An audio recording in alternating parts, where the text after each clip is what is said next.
I was going to marry the Sprouse brothers, Dylan Sprouse specifically. Yeah. That's Zach of Zach and Cody. Yeah. And I just was in love. I don't know. They were my first, they were my true loves.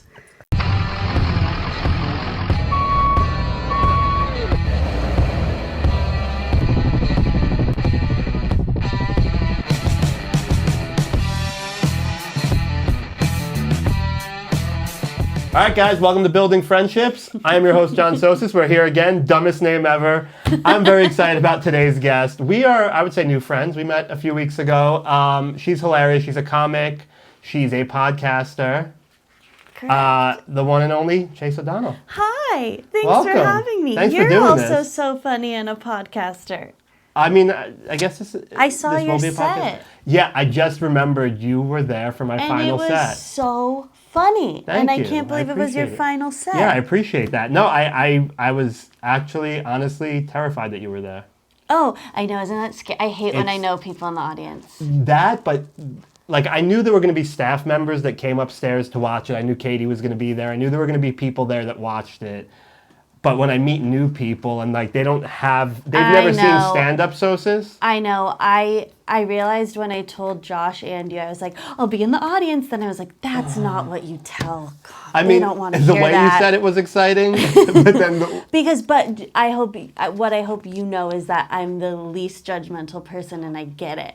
Yeah, of course, because you're a stand-up. But you're also so funny. Thank you, I appreciate that. Yeah, you're so funny, that's why you're here. But that's always so scary to be like, oh God, I have to impress someone that hasn't seen me do stand-up. Well, it's a nightmare. Josh is a great comic, and like, he was nervous. He was nervous, I think, because he was doing old jokes and he didn't bring any books with him. But also, you know that he's a good comic. So for him, it's like, if I eat shit now, Chase understands sometimes you eat shit. She's seen me crush before. Right. For me, this was the first and last time anyone was going to ever see me do stand-up. So it's like, if I eat shit, that's the last memory they're going to have of me as a comic.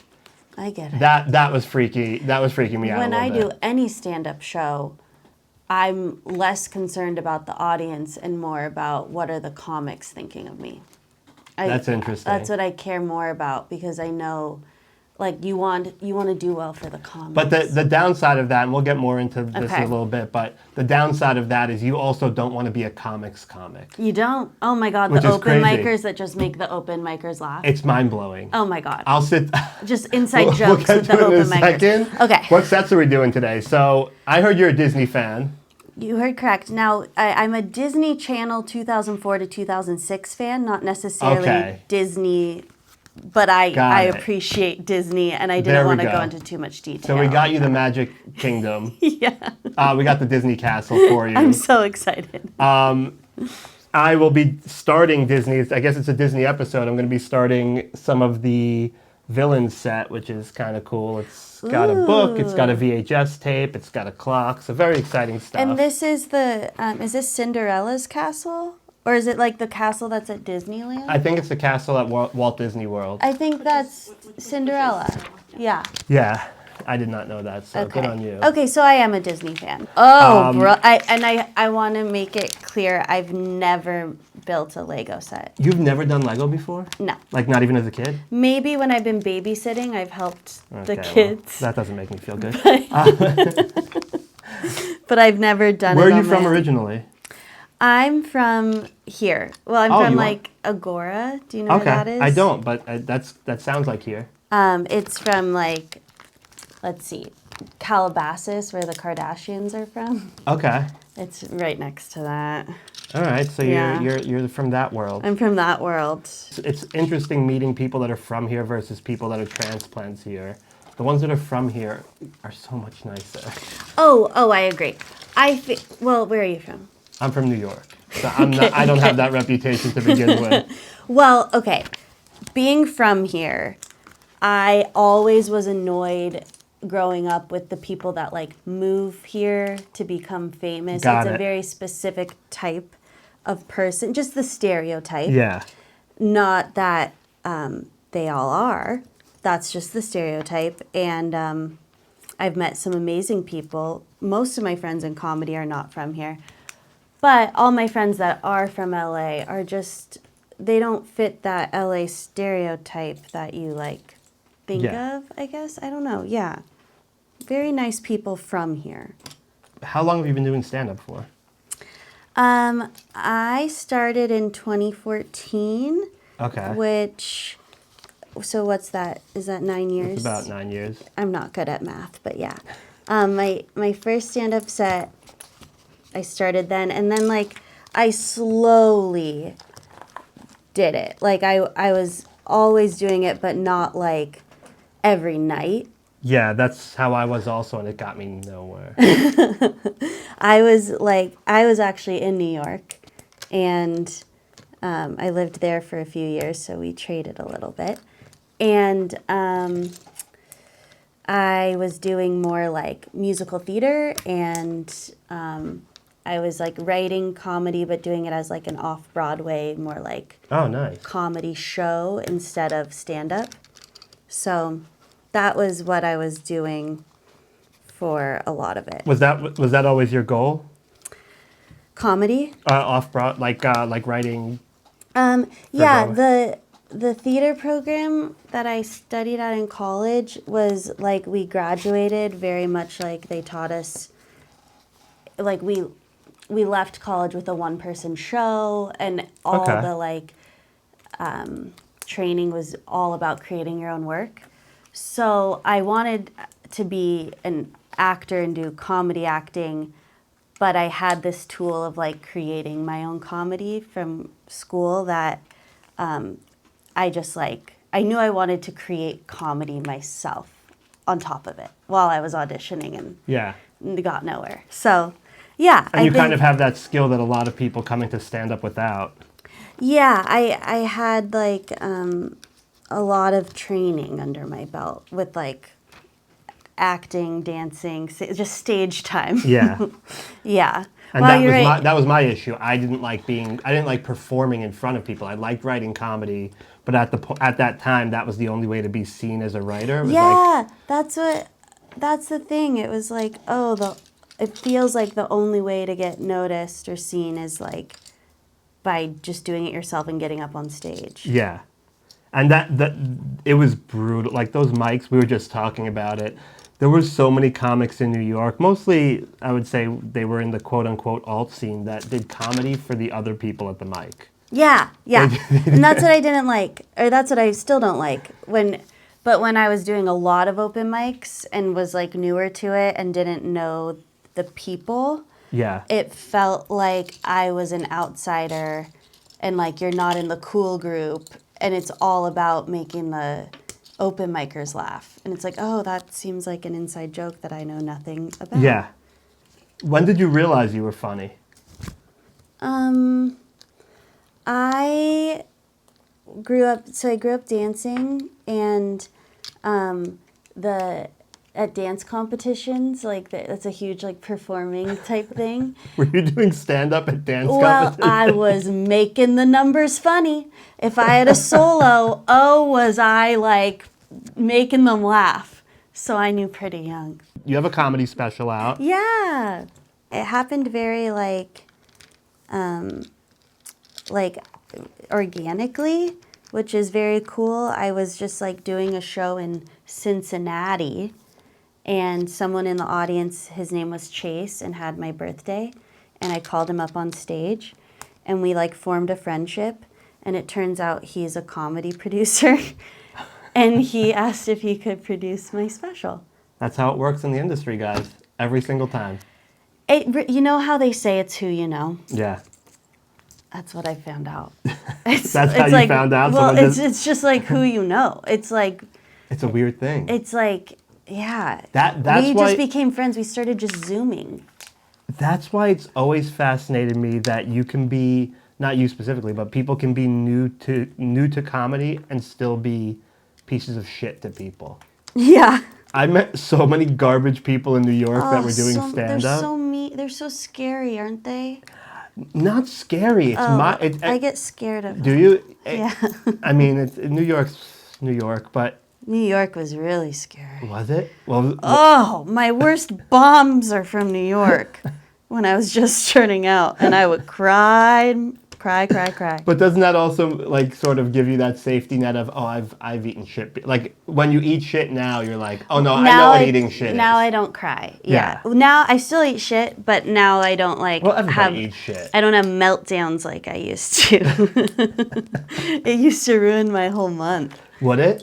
Oh my God. That's I guess that's also, to what you said before, that's also a consequence of not getting up a lot, because like I forgot who I was talking about, but the difference between an actor having a terrible movie opening and a comic bombing is the actor now has to wait for their next film to feel that that type of redemption, where if they're film bombs, they're going to feel like shit until their next success. Wow, I have a completely different look at it.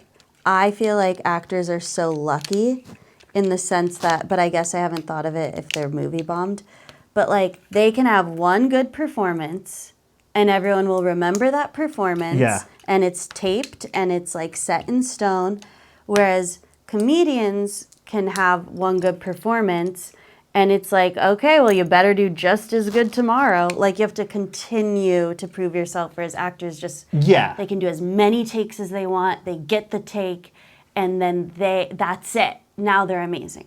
Well, that's the struggle of being on top. The only way to go is down, where if you eat a plate of shit, you can redeem yourself a half hour later at the next spot you're doing down the block. And that depends on if a person's able to let go of the bomb and not focus on the bad set they had after they had a good one. But like I think about it for The Rock. Like The Rock just had hit after hit after hit. Yeah. Then he did Black Adam. That's all I think about now. I've never seen it or heard of it. I mean, you never heard of Black Adam? No. Oh, no, I haven't. It's about a black guy named Adam. Is it? No. That would be a terrible movie name. It's a superhero movie that typically the superhero movies do well. This one went terribly. It was like at the end of the pandemic, and not a lot of people were still going to the movies. But what did you think of the Barbie movie? I fell asleep the first time. I loved it the second time. Oh, you've seen it twice. I've seen it 3 times. Oh. I liked it again the third time, so I considered it a movie. Yeah, what'd you think? Okay, well, I have my thoughts. Because let's hear it. I feel like I'm target audience for Barbie. I was so excited. Now, I thought that, I was disappointed in when Barbie goes to the real world, because I felt like it was so good, and then she goes to the real world, and it wasn't a real world. It was like a fake real world that they were like accepting of Barbie being there, and it would have been so much. What do you mean? Fun. Mattel was like, oh, another Barbie got out. Oh, we just have to go through this realm to get back. You know, it should have been, in my opinion, like in Elf, when Elf goes to the real world and they're like, what the heck? And there's so much more comedy in it, I think. But who am I? I'm not Greta Gerwig. Yeah, I think that for what they were trying to do, it was I think that's why I liked it the second time. I'm with you. When I saw it the first time, despite falling asleep, I was definitely nervous about. I didn't know what the movie was about. Yeah, I didn't either, because I purposely tried not to watch previews because I wanted to be surprised. Yeah, I had no clue what the actual movie was going to be about. Then I watched it and I was like, what did I just watch? Because nothing made sense. Barbie is normal size in human world, and humans are Barbie size in Barbie land. Bingo. Yeah, science just doesn't exist there. Yes. The second time when I went into it and I accepted that science isn't a thing, okay, you enjoy it a lot better. I mean, I cried at the ending. I thought it was beautiful. I just wanted it to be grounded in reality a little. No, I wanted Barbie to be grounded in reality. I honestly thought that's what it was going to be, and I get that. I think I liked it because I liked the stupidity of it, and I started to appreciate the stupidity of it. I think the acting was great. I thought Ryan Gosling. He should be getting an Oscar for that. He should be. I agree. Till the day I die, I will say he deserves an Oscar for that, for whatever that was. So good. Well, you know, my grandma's name is Barbara. Okay. But we call her Barbie. Okay. So this is her month, or I guess last month was, because Barbie came out, and then also She was in New Mexico at dance camp. She was like 11. And the atomic bomb Trinity happened where they were testing it. And obviously no one knew what was going on. And her and all of her campmates went outside and they were like, oh my God, it's snowing in the middle of summer. And it was all the ash. And the girls, there's pictures of them in the lake. They're like putting the ash on their face, but they think it's snow. Oh no. Every one of my grandma's camp friends passed away before they were 20. My grandma's the only survivor, and she's had so many health issues. It's been such an ordeal. So, anyways, I mean, it's basically the same thing people are dealing with from 9/11. Yeah. So she's been fighting for like the government to give her like compensation for and even the families that like lost people. So these two movies, Barbie and Oppenheimer, were her movies. Jesus, what a month. Isn't that crazy? What a weekend. That all came out on one weekend. I know. Okay, so movies aside, you said that what are you a fan of? What Disney Channel stuff are you a fan of? Oh, okay. Very specific Disney Channel. Yeah, I figured, because I thought it was just general Disney. I didn't know it was Disney Channel. Let's hear it. I'm not like a Disney adult, you know, the like... No, those Disney people. No, those people are shameful. Yeah. Love them. I have Disney adult friends, but... Anyways, I was a huge fan of Disney Channel when Lizzie McGuire, even Stevens, of course. But when Sweet Life of Zach and Cody came out in 2006. And really? You don't remember. And I remember. I'm trying to age you in my head. I feel like you were too old. I was too old. Okay, that's what I was getting at. I was like 8th grade, and Hannah Montana, Wizards of Waverly Place, the Jonas Brothers, High School Musical. When I say obsessed, they were on my wall, all of them, and I my life was dedicated to. What was it about that? Like, well, I was gonna marry the Sprouse brothers, Dylan Sprouse specifically. Yeah. That's Zach of Zach and Cody. Yeah. And I just was in love. I don't know. They were my first they were my true loves. I was obsessed. And I was too old. When I say that I grew up in Agora, and the kids were not watching Sweet Life of Zach and Cody. They were watching The Simple Life, Coke. The OC. They were partying. And my role models were Dylan and Cole Sprouse. I mean, was it because you liked the actors, or did you genuinely think the shows were good? To this day, I quote The Sweet Life of Zach and Cody. People don't know I'm quoting it. Oh my God. Writing was so good. I think it was one of the best shows ever made. And then I that's why I got into acting. Because I wanted to be Zach's love interest on The Sweet Life of Zach and Cody. And that's why I'm a stand-up today. Because clearly I didn't make it on Disney Channel, but I'm still going for it for some reason. Oh my God. You said the best show ever made. Best show ever made. I'm not even exaggerating. I learned so many life lessons. I have inside jokes with myself because of it, and I'll be like, oh, this is just like season 2, episode 4, where Zach is, they're getting ready for the talent show, and Zach just wants to get the outfit right, and Cody's like, no, we gotta practice. I have a lot of lessons I learned from them. Okay, I can't shit on it too hard because that was Saved by the Bell for me. Oh, I loved Saved by the Bell. I don't do drugs because of that episode. Oh my God, where she took all the pills. No, not even that one. No? The one where they have the guy, the don't smoking ad that they're going to be in. Oh. And I think his name is Jeff, the guy in the commercial, the celebrity that they bring in for the commercial. They catch him smoking, and they lost all respect for him. And I thought, oh my God, if I'm caught smoking, people won't respect me. Oh my God. Shows affect you. Especially at that age. Yeah. Yeah. Oh, that's well, so I don't know funny. how old you were for that one. For Saved by the Bell? Saved by the Bell. I mean, I was definitely much younger. I guess it came out early 90s, so I was 7, 8, 9, around that time, around that age. Oh, yeah, you were much younger. Yeah, I mean, You weren't in high school. I was not in high school. Okay. I was, Okay. yeah, I was definitely not in high school. But I was we're probably close to the same age. I was definitely around high school times when Zach and Cody were on, and I never so you thought, knew hey, about it. Oh yeah, I know all the Disney Channel shows. I had a younger sister. Lizzie McGuire was great. I thought Lizzie McGuire was great. was ahead of its time in It terms was. of like It was. the cartoon. Like if I had a, She was a meme. The Yeah. first meme. Yeah, Yeah. it's Lizzie McGuire. I did enjoy. Wizards of Waverly Place. I had just Selena. I was too old for that, but I can understand. It was during the Harry Potter time. I can understand why people were like, "Wizards, I'm in." Yeah. What else? Zach and Cody. Hannah That's So Montana. Hannah Montana was okay. That's So Raven. Phil of the Future. Phil of the Future. I remember. Even Stevens. I remember. Yeah, of course. I was a big Disney Channel movie person. Oh, me too. We were had- just talking about this. Yeah, Yeah. those had some solid films. Motocrossed?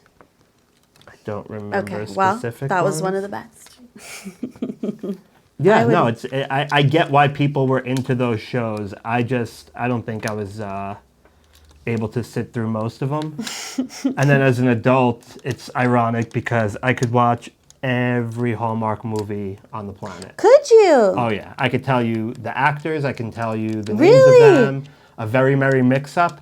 What a fine, probably the finest film of all time. If I A had to Very say. Merry Mix-Up? Yeah, so it's about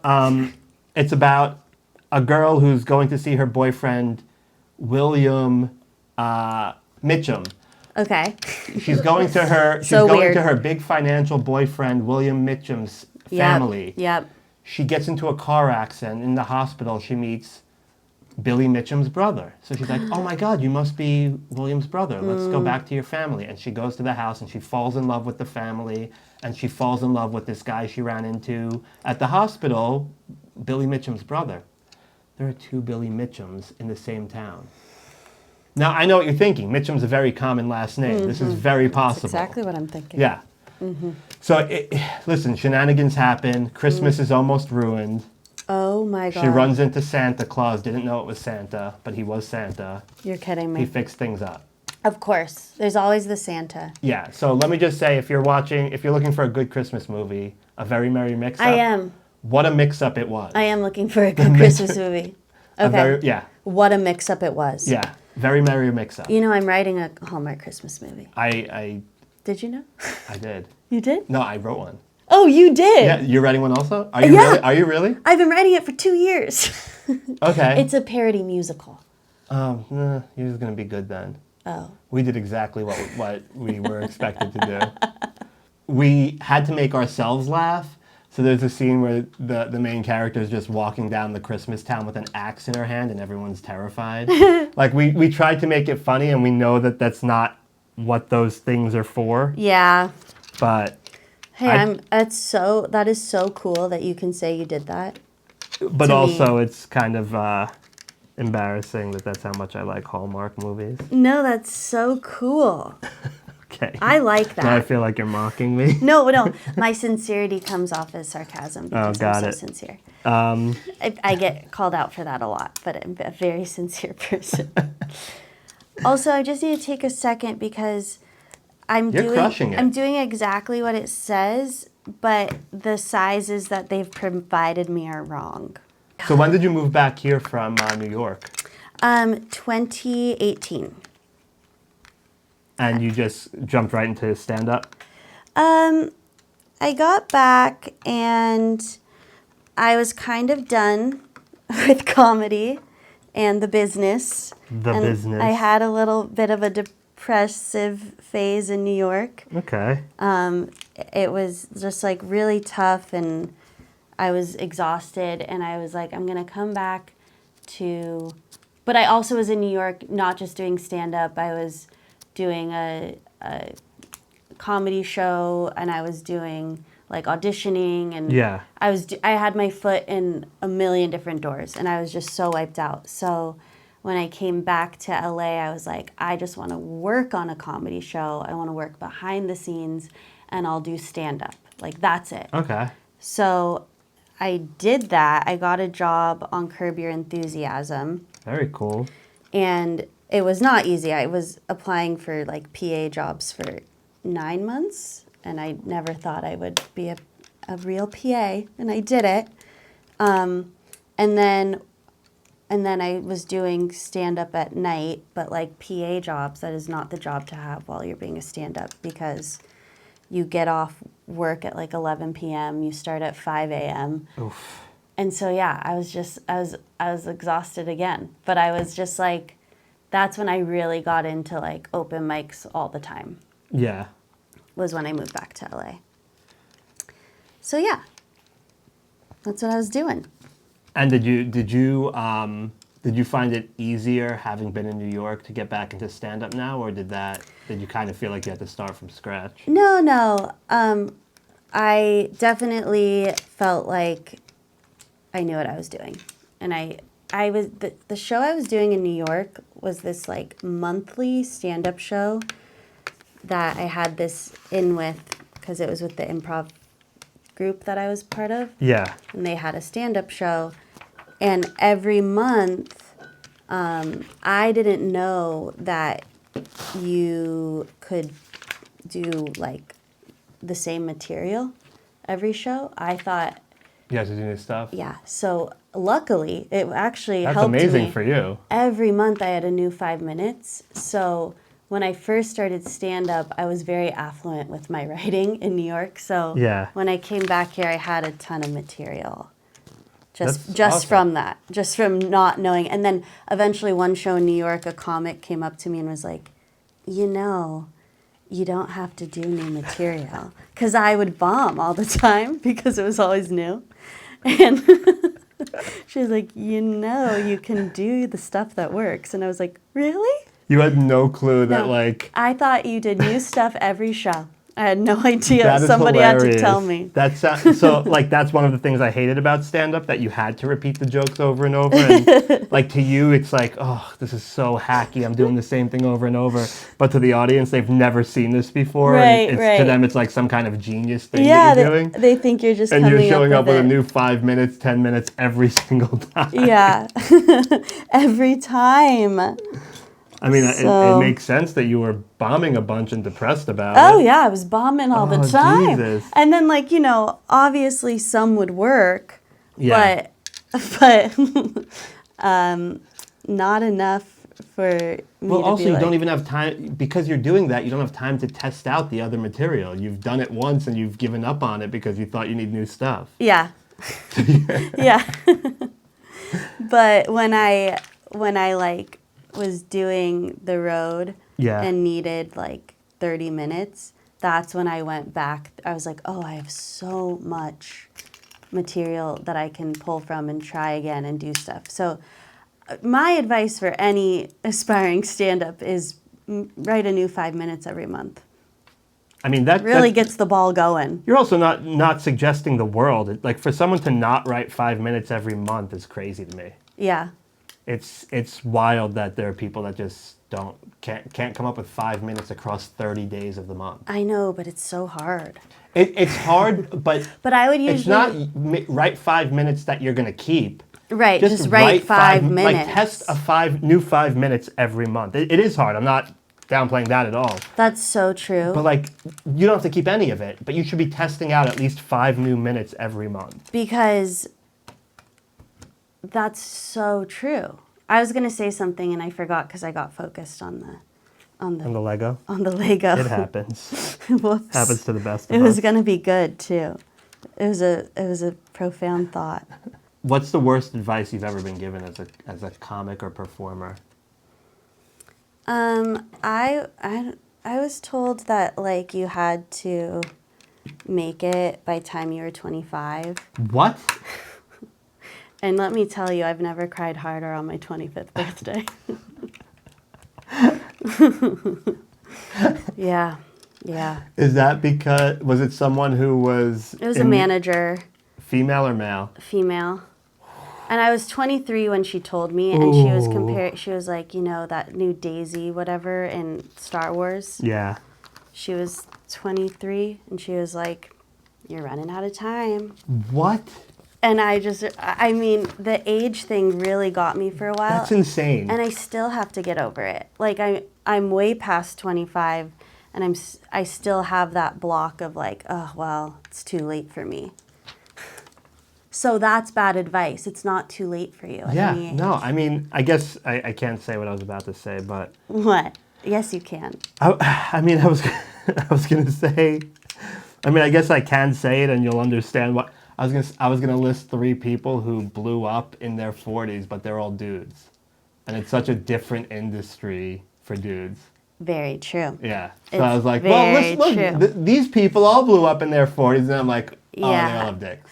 It's like women, society wants them young and pretty. It's also the other thing with women is the redemption is not there. Like, I don't think, maybe I'm wrong, but I can't think of a female actor who went through what Robert Downey Jr. went through and had a comeback. Right. That's the other thing. Like, the redemption for a dude is so much more likely than redemption for a female. Like, she would have been cast out immediately. Yeah. The second she has a drug problem goes away. Yeah. Like, I'm sure there are people that have had drug problems that we don't know about. I mean, but Robert Downey Jr.'s was so public. Yeah, he is so inspirational. I listen to his talks sometimes. I think he's great, and like, he's one of those people you're happy for that he bounced back and it didn't get worse. And yeah. But I also, I think about the fact that could only happen with a dude. Yeah. I mean, not that only a dude could bounce back, the industry would only allow a dude to bounce back the way they did with him. I mean, they let Lindsay Lohan do her little Netflix Christmas movie. And but even Lindsay Lohan, like, she's never had the actual... She was allowed to do that. That was just hype because it was a Christmas movie, and it was honestly kind of mocked more than celebrated. I know. It did get to #1, but probably because it was mocked. I guess she could be an exception. But she also was famous at 8. Yeah. that was a movie I grew up on. It Takes Two. Loved those. Yeah, It Takes Two was like a Mary classic. Kate and Ashley were 2 of my favorites. Yeah, growing up with a sister 2 years younger, there were a lot of Mary Kate and Ashley. Their films. Brother for Sale. I mean, the music videos. Jesus. So iconic. All right, we're winding down. We are? Yeah. Oh my God. You're not done yet? Oh my God. All right. This is fun. Well, thanks for doing it. This is good for, like, anxiety. It really is. People don't realize that until they try it. It's really good at just clearing the brain. Wow. Like, I'm focused and having fun. Last question. If you could change one thing about yourself, what would it be? Whoa. It just got real. Whoa. I would... Okay. For real? For real. I would say that my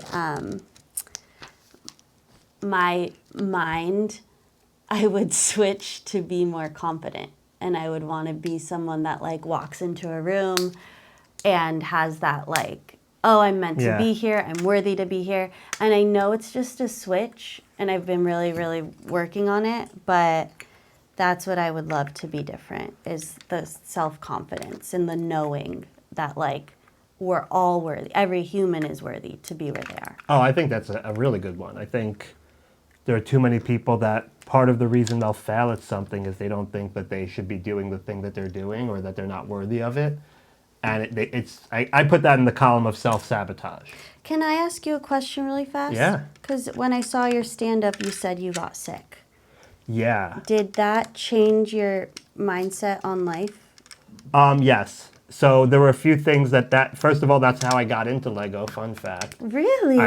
I wanted to get off the painkillers they gave me, and I just built a Lego movie theater set. And I was like, oh, this is really calming. And I didn't even think about the fact that I had a gaping hole in my stomach. Wow. Yeah. When So I think the one thing that taught me, which has not changed, is there are certain things that will always be out of my control. Okay. And I can't make myself even more sick about it. So like, I couldn't control the fact that I was sick. There was nothing I could. I tried medication. I tried everything. There was nothing I could do to fix that problem. And it just got me in the mindset of, no, you can't. That's why when I watch Gary V's videos and he's like, yeah, if you want to have 8 arms, you could have 8 arms. It's like, no, Gary, what are you talking about? There are some things that you just can't do. Yeah. Like, don't. Gary. He sits online and he tells everybody they can do everything. Just put your mind to it. I'm like, no, I put my mind to it. I couldn't grow I couldn't heal my large intestine. Right. So like that just got me in the mindset of, there will always be things out of my control. And I know this is cliche. All I can do is control how I react to it. If I'm a dick to a person because I'm dealing with something that's shitty, that's out of their control, out of my control, that snapped in my brain, and I was like, okay, this is how I have to go. Because especially in this industry, if you start to think that you have control of everything, anytime you don't get something, it becomes your fault. Yeah. It's like, no. Oh, I love that. It's like, no, you can't control that you have blonde hair. If you go into an audition, well, even I could you dye can, it. you can technically. Yeah. I guess that's true. Okay. You can't control that you're white. You change that, you're in trouble. Yeah. Yeah. There we go. Yeah, there we go. Okay. So if they, because that's happened to my friends, they've been asked to audition for something, and they were told, listen, they're giving it to this girl for whatever reason, and the person, my friend is Turkish, and they wanted to give it to the girl who gave Selena Gomez her kidney. Yes, It was for I know her. So yeah, so it was like Of her. Yeah, so it was like there was nothing you can do to get that role if this Right. is who they were giving it to. Right. It's like you can't be bummed out about it. You didn't give your kidney to anybody. You have both kidneys. What are So you gonna do? you learned that there's just certain things you can't be control of, and just to be grateful for what you have. Yeah, you can be annoyed, but you can't put it on yourself. You can't say, I could have done anything to make this better, so I should hold myself accountable for whatever the situation is. For me, it's more of like, there was nothing I could do to make this better. All I can do is deal with the situation as it is, the way that I can deal with it. It's like just out of my control. And what a metaphor for life. Yeah, well, that's it. I think I was such a negative person when I was sick and when it happened to me, that after I got the surgery, I was like, okay, we're going to change some shit. Yeah. I'm 28. I still live at home because I've been sick in my 20s. Yeah. I'm like, it's not my fault. What can I do now? All right, I'm going to enjoy my 30s. I'm going to fucking spend hundreds of dollars on Lego. Because where's the money going when I'm dead? I mean, maybe my kids, but also they need to learn how to work. Yeah. Yeah. Yeah. So it's like, just enjoy life. Because you I can't control love everything. that. That's such a wonderful headspace to be in. Is there anything that you find yourself dealing with that you wish you could handle better, other than like just the confidence?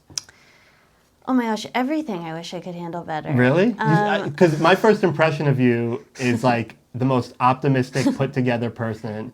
And we'll also talk about your podcast really briefly. But when I met you, we were talking. You were doing Sarah's podcast, and we were just talking briefly about one of my who I was going to meet and one of my options for a job. And you're like, "Yeah, you should go do that," as if like I could just walk in and be like, "You know what? I'm here. I'm gonna do it." And I was like, I love this girl because she was like, this is how she probably lives her life. I would have never thought, yeah. I am very optimistic to everyone except myself. I am really so mean to myself. If you heard what I told myself, it is not okay. So I would have to change that about myself. And where do you think that comes from? Is it just the industry or?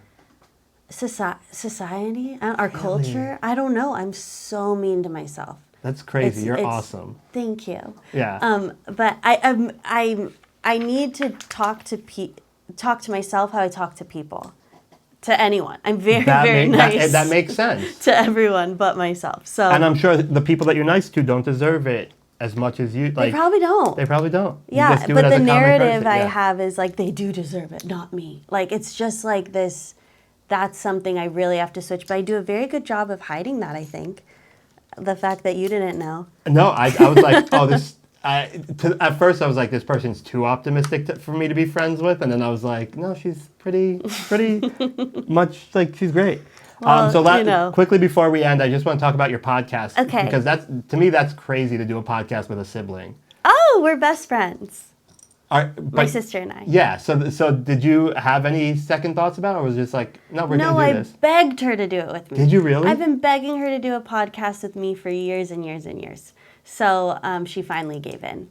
Because I was like, this is going to be good for your career, London. I was really trying to... You really sold her. Yeah. So, yeah, it's all about... Because London is a street artist. Okay. And she's in, it's a very different field, but very similar in the sense that we're both, like, in fields that there's no security and you have to, like, be creative and everything and make your own opportunities. And so we always have bonded on like these talks of like how to stay creative and what we're doing. And we do the Artist Way like every couple years. So we started the podcast by doing the Artist Way, and now we're moving on to Big Magic, and we're just it's a book by Elizabeth Gilbert. And we're just like going through different books on creativity and like holding each other accountable and doing the exercises, and that's amazing. Yeah, it's been and it's really fun. helpful. I listened to a few episodes, but I watched the clips, and the clips are like you can tell that you two are that friends. We're sisters. Yeah, but you're also that you're friendly enough that you can have certain conversations. Yeah. She's my favorite person ever. You would just love her. But yeah, we're so happy doing that podcast, and I'm talking to the camera now. If you're ever interested in getting unblocked and trying to write 5 minutes of material a month, this is the show to check out. Cool. That's my plug. Well, thanks, Chase, for doing this. Where can people find you? On Instagram, I'm Chase_O'Donnell, and yeah, I pretty much post everything there, or chaseodonnell.com. I kind of don't upkeep, but I'm there too. You're from the Standup web series age. Yeah. Everybody had a website. That was like, that's when you felt like you made it. I have a website with dates. I've had a website since high school. Oh, yeah. But in the beginning of your stand-up career, you have no dates. And it's like, dates. And it's just, mine was a blank thing. And I was like, I never got to the point where I had dates. You have them now, but I never. I don't update it. Yeah. They're dates from like April right now. So, but yeah, that's where you can find Well, thank you for doing this, Chase. You can find me. Would you like to see? Oh, yeah. No, let's you through, go. You I'm go. I'm rushing. Let's see what you're doing. This is this. Oh my God, identical. I don't see it. I tell you, I don't see it one bit. Okay, but I don't want to be that guy, but like, I don't see anything going. Oh, okay. What do you mean? What do you mean you don't see anything? No. Look at that. Okay. That is very close. It is very close. I will agree with you on that. I got to step 18. What step are you on? I'm on step 47. Oh. So I got the watch done from, I guess, Alice in Wonderland, maybe? You got that done while we were talking? Yeah. I got this done, and then I got part of the poison apple done. You mean to tell me you got that watch done while we've just been chatting? Yes. Oh my gosh. Yeah. Is mine more advanced? Is this a harder set that I'm doing, or you're just really good? I mean, mine is 18 plus, yours is 12 plus, but I've been doing this for a while. You haven't. I mean, you didn't even put Mickey together, so you Where's Mickey? What do you mean? It hasn't even told me to put Mickey together. Oh, usually that's page 1. Oh, it is. I mean, usually they do the people first. No, like turn the next page. Okay. Yeah. Yeah. I missed that. It's okay. I missed that. You're gonna take it home. You're gonna crush it. I'm gonna take this home. Oh, this is yours. Yeah. Really? What a day. For real? Because I was really thinking. What do you think? I was gonna make you build part of it, and then I was gonna keep it? Yeah. No, that's yours. Well, You'll have to send me a picture in 3 years when it's finished. No, anytime I'm stressed, I'm gonna start doing this. Honestly, it's very calming, and it clears your brain real quick. Yeah, I was really having a good time. You won't believe the things you said. You don't even realize. I don't know what I said. It's I also noticed while I was talking, I was like, am I forming complete sentences? Sometimes you weren't. Because sometimes I'll start talking and I don't know where I'm going. Oh, that happens I mean, a lot on podcasts for me. Yeah, I'm not good. I'm not as good as people seem to think by the end of it. Oh, you built that watch, and then I've just been talking nonsense for 45 minutes. Oh, wow. Well, I'm Well, really, really happy to take this home, and thank you for letting me start it here. Thank you for doing this. This was fun. This is so fun. I'm a big Thank Chase you. O'Donnell fan. Oh my gosh, thank you. Follow me at Say It Ain't Sosis. Follow Building Friendship series on Instagram, and we will be back with another one at some point. Share, like, subscribe, review. Yeah. What's it called? Smash that. Smash that button. Smash the subscribe button. Smash the subscribe button.